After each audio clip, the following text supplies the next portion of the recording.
О самых заметных событиях пятницы, 23 декабря, вы узнаете из материалов наших корреспондентов. В студии Сергей Михедов. Здравствуйте. Вот основные темы. Глава Якутии А.С. Николаев в Москве встретился с руководителем Роскультцентра Мариной Абрамовой. Какие вопросы обсуждали?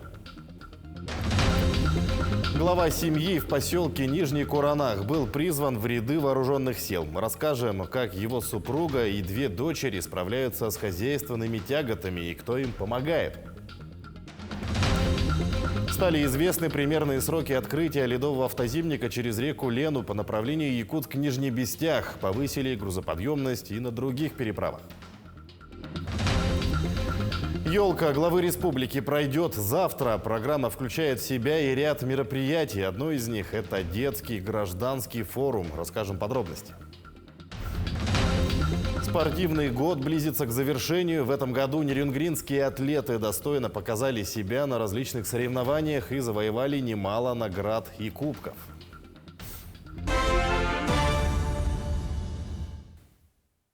Глава Якутии А.С. Николаев в Москве встретился с руководителем Роскультцентра Мариной Абрамовой. Особое внимание в беседе уделили перспективам развития креативного сектора на региональном и федеральном уровне, вопросам повышения роли и статуса творческих профессий в период санкций. Отметим, что в креативный сектор экономики входят 16 индустрий, такие как кино, музыка, дизайн, анимация, мода, фото и другие. Как сообщила Марина Абрамова, в следующем году центрами проведения Российской креативной недели станут города Красноярск и Владивосток. А в Якутске Роскультцентр планирует организовать мероприятия специального формата в сфере креативных индустрий с международным участием. Якутия не только стала самым креативным регионом, но и, наверное, для всех других регионов Российской Федерации примером нестандартного подхода к развитию креативного сектора, продуктов. Но и все, что делается внутри республики, это, конечно, удивительно и уникально. С Якутией у нас запланированы специальные форматы, которые будут отличаться и масштабом, не побоюсь этого слова, мировым, да, и совершенно иным подходом. Мы как раз сегодня это обсуждали, и я надеюсь, что в начале года мы вас порадуем и объявим о каких-то спецформатах, которые пройдут в Якутии. Напомним, Якутия стала лауреатом этого года Российской национальной премии в сфере креативных индустрий Russian Creative Awards в номинации «Креативный регион» как лидер по количеству федеральных инициатив с лучшей в стране системой поддержки креативных индустрий. Именно здесь созданный первый в России креативный кластер с режимом территории опережающего развития, самый активный предпосевной венчурный фонд и крупнейший на Дальнем Востоке IT-парк. А кино и игры якутского производства известны во многих странах мира. Также А.С. Николаев провел рабочую встречу с депутатом Госдумы Сарданой Евксентьевой. Стороны подвели итоги года, обсудили поддержку законодательных инициатив Якутии, наметили планы по продвижению важных для региона проектов. Депутат Госдумы – положительный опыт республики, связанный с созданием единого координационного центра по оказанию помощи военнослужащим и их семьям. Это первая в стране региональная структура, обеспечивающая координацию работы по поддержке военнослужащих совместно с федеральными и муниципальными органами власти. Если до начала работы опорных пунктов я получала очень много заявлений, в том числе от жителей Якутии, по разным вопросам, то с началом работы опорных пунктов значительно сократилось обращение граждан, жалобы на плохое снабжение и так далее. Поэтому этот положительный опыт нашей республики, я думаю, что о нем следует больше рассказывать. В Якутии подвели итоги предупреждения и ликвидации чрезвычайных ситуаций в этом году. Масштабная работа всеми звеньями проведена по борьбе с природными пожарами, безопасному прохождению паводка, спасению людей, восстановлению объектов. Об этом заявил первый вице-премьер республики Дмитрий Садовников. Лучшим нештатным формированием по обеспечению мероприятий гражданской обороны стала команда компании «Саха-Транснефтегаз». Садовников вручил знак отличия «Гражданская доблесть» начальнику службы спасения Якутии Михаилу Шестакову. В этом году возглавляемым им подразделением спасено почти 700 человек. В Общественной палате республики подвели итоги работы в уходящем году. На сегодня в Общественной палате работают 66 человек. Они обсуждают наиболее актуальные вопросы, проблемы, возникающие практически во всех сферах жизни. В том числе в этом году особое внимание было уделено помощи после наводнения в Верхоянском улусе, в тушении пожаров и поддержке мобилизованных и их семей.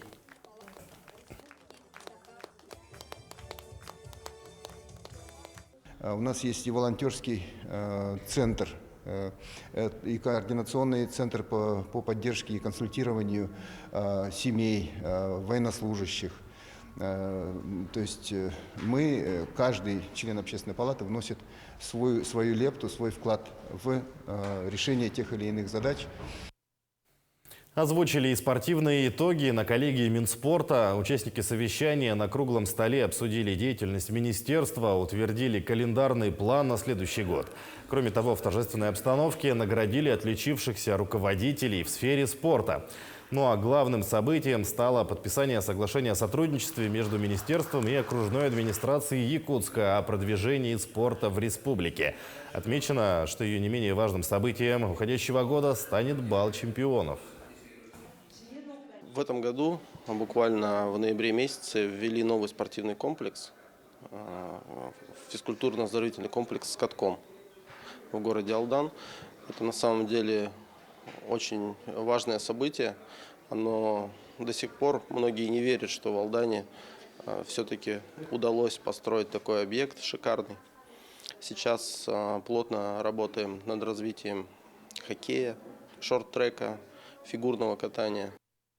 Спортивный год близится к завершению. В этом году нерюнгринские атлеты достойно показали себя на различных спортивных соревнованиях и завоевали немало наград и кубков. Спортивные итоги года подвел Иван Лазаренко.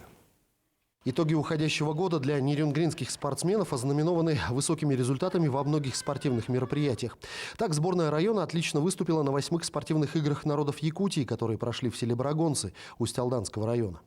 Там у нас участвовали по видам спорта баскетбол, бокс, настольный теннис. Но делегация у нас была маленькая, к сожалению, мы завоевали мало путевок на финальной части, но все спортсмены, которые были заявлены, максимально принесли медали Нерюнгринскому району. Также неплохой результат показали нерюнгринцы на республиканской спартакиаде молодежи на призы добровольческого отряда «Баатур». Там мы из 20 районов республики завоевали 8-е место. Впервые наша молодежь участвовала по национальным видам. Это настольные игры Хаблыки Хамска. Ну, для первого раза, для такого масштаба, я хочу сказать, что это хороший результат. Отдельно можно отметить достижения в таком виде спорта, как баскетбол. Он традиционно пользуется большой популярностью у нерюнгринцев всех возрастов. И взрослые, и дети в этом году завоевали призовые места в соревнованиях различного уровня, как в республике, так и за ее пределами. Сейчас ездили на чемпионат республики, где выступали в 3 возрастных категориях. Ребята также хорошо, достойно представили Нерюнгринский район, заняли 1 первое место и 2 третьих места. Тем самым сделали себе путевки на отборочные игры к детям Азии. Планы на следующий год – хорошо выступить на чемпионате республики среди взрослых, а на летних играх спартакиаде учащихся занять также хорошее, достойное место. Надеемся, будем победителями. В поселке Чульман в этом году открылся новый спортивный комплекс «Антрацит», где начнут работу секции по хоккею, фигурному катанию и шорт-треку. А значит, все больше детей будет вовлечено в занятия спортом. В развитии детского спорта могу сказать, что возобновилась детская спартакиада республиканская. В рамках этого проекта тоже у нас прошли некоторые мероприятия для участия в республиканском финале. Хочу отметить также работу детско-юношеской спортивной школы «Лидер». Хочу отметить наших мини-футболистов, тренера Козыра Александра Николаевича, которые тоже регулярно приносят медали Нерюнгринскому району. Остается пожелать нерюнгринцам в следующем году блестящих побед. Иван Лазаренко, Вадим Барашков, Нерюнгри.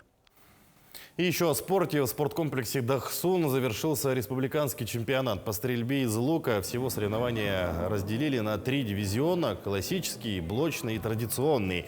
В мероприятии приняли участие 15 команд в составе более 170 человек. Отметим, что призеры соревнований получат возможность участвовать в чемпионате и Кубке России.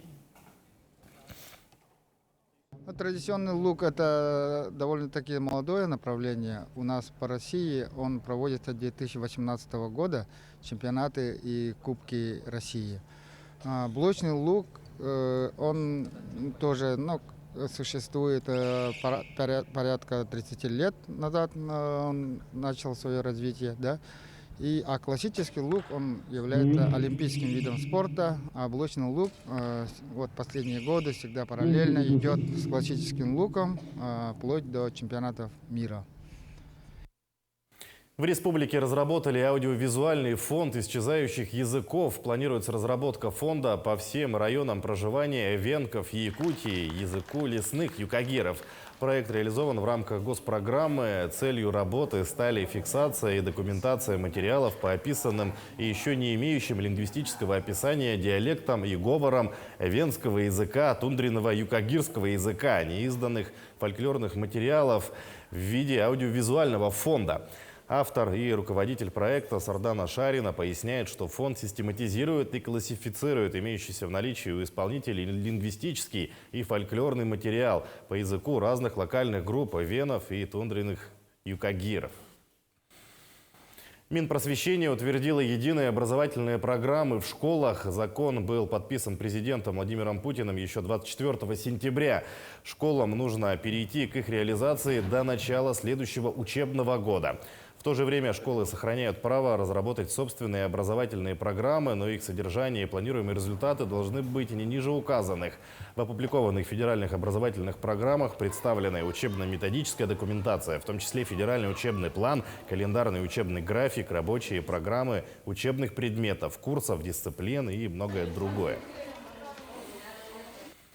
Стали известны ориентировочные сроки открытия ледового автозимника через реку Лену по направлению Якутск-Нижний Бестях. Это 5 января. Об этом говорится в сообщении Управления дорог Вилюй.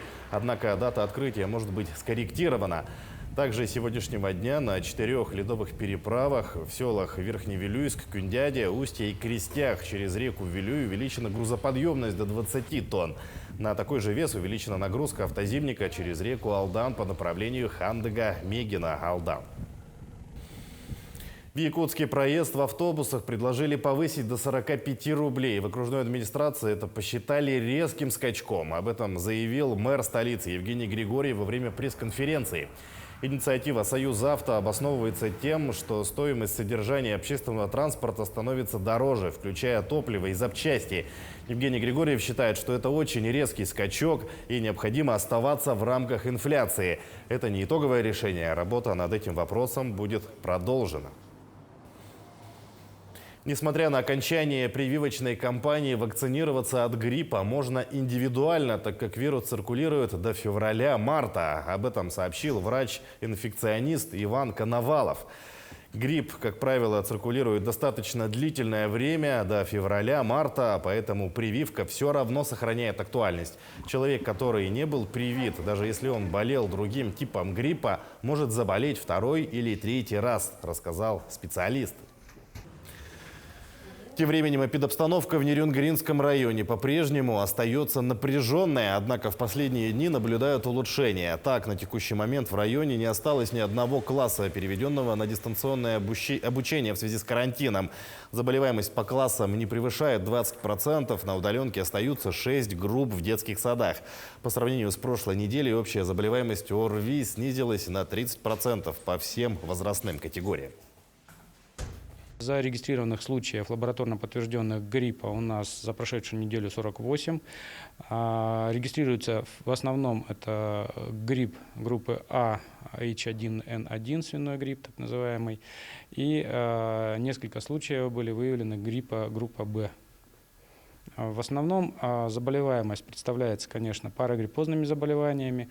И на текущий момент в целом ситуация более-менее стабилизируется. При проведении заочного совещания санитарно-противоэпидемической комиссии сегодня было вынесено решение о переводе на очную форму обучения с 26 числа все классы по общеобразовательным школам.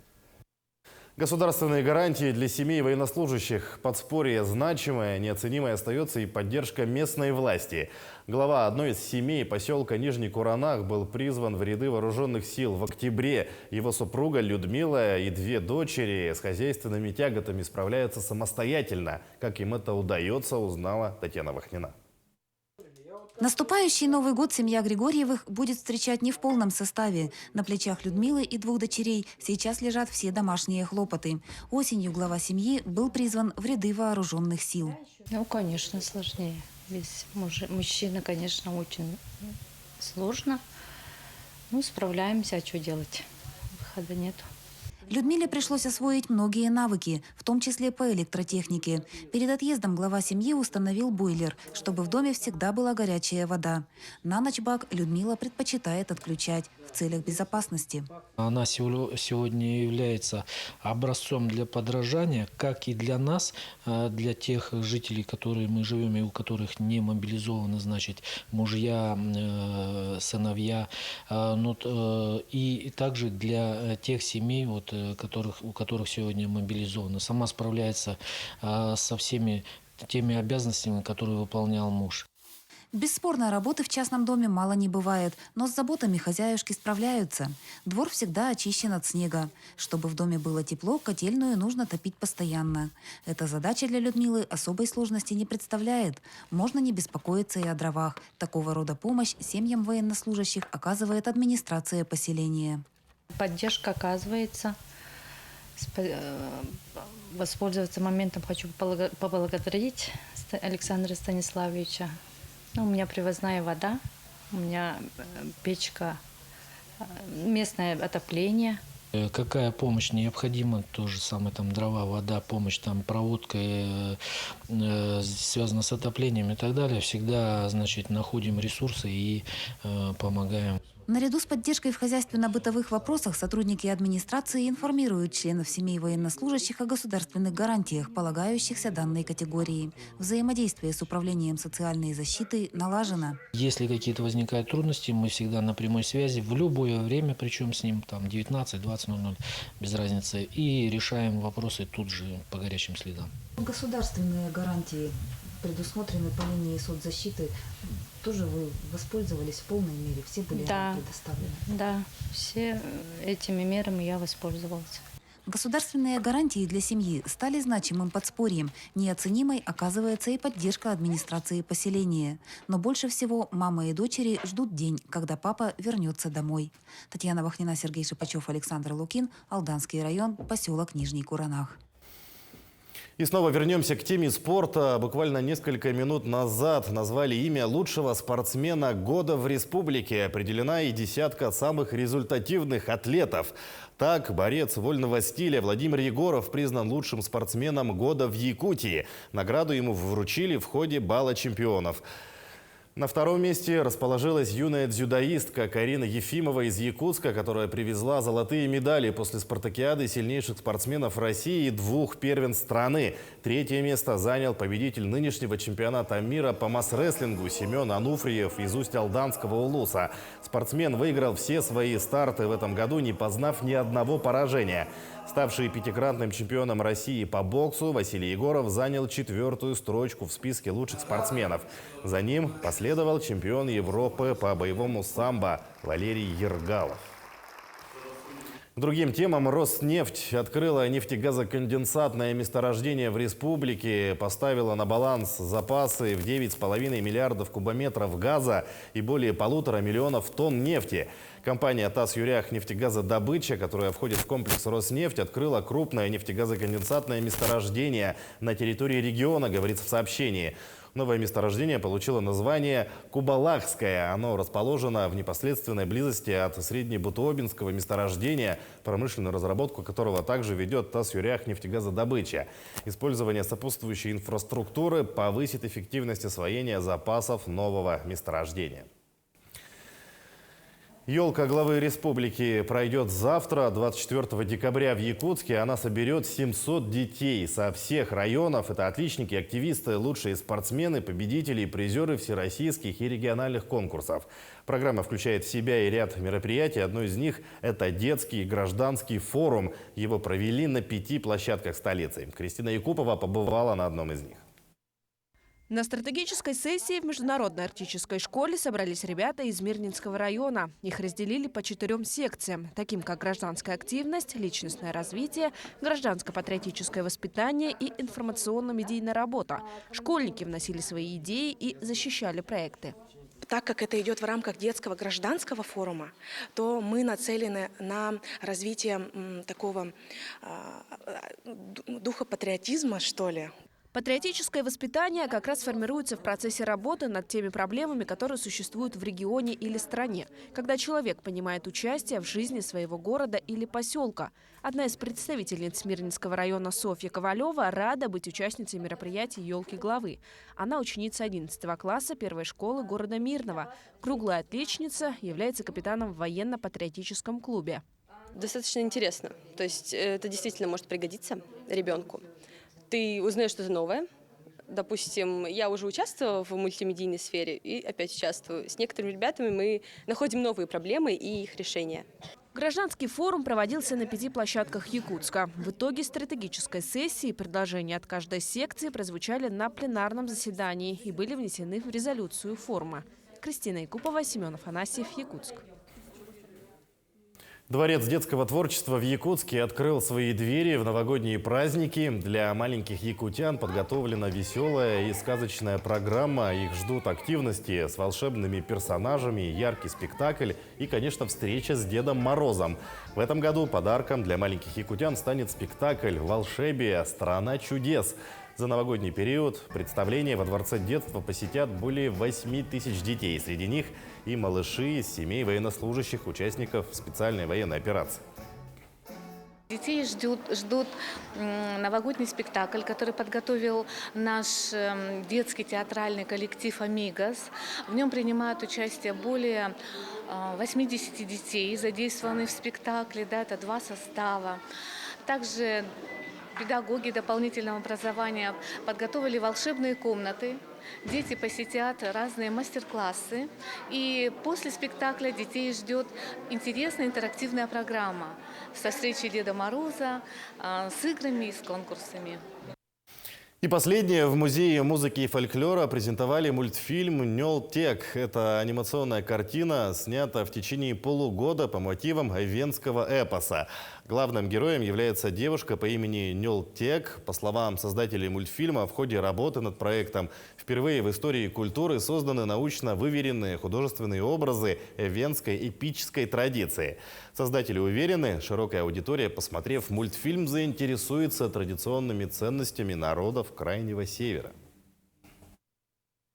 Начали свою деятельность мастера-кукольники. Это Мариам и Адалин Шамаевы и Каролина Парфенова. Так, они создали персонажей нашего анимационного фильма. Далее к ним присоединились наши дикторы. Диктор эвенского текста – это Аксинья Ивановна Ефимова, носительница эвенской культуры, и Степан Федоренко, артист русского театра, драматического театра. С ним мы тоже давно и плодотворно работаем. И потом уже начала работу наш аниматор Анна Слепцова, с которой тоже наше сотрудничество продолжается с 2009 года. Потом уже наши коллеги с колледжа культуры озвучили мультфильм. Таким наши корреспонденты увидели уходящий день. Всего доброго и удачных вам выходных.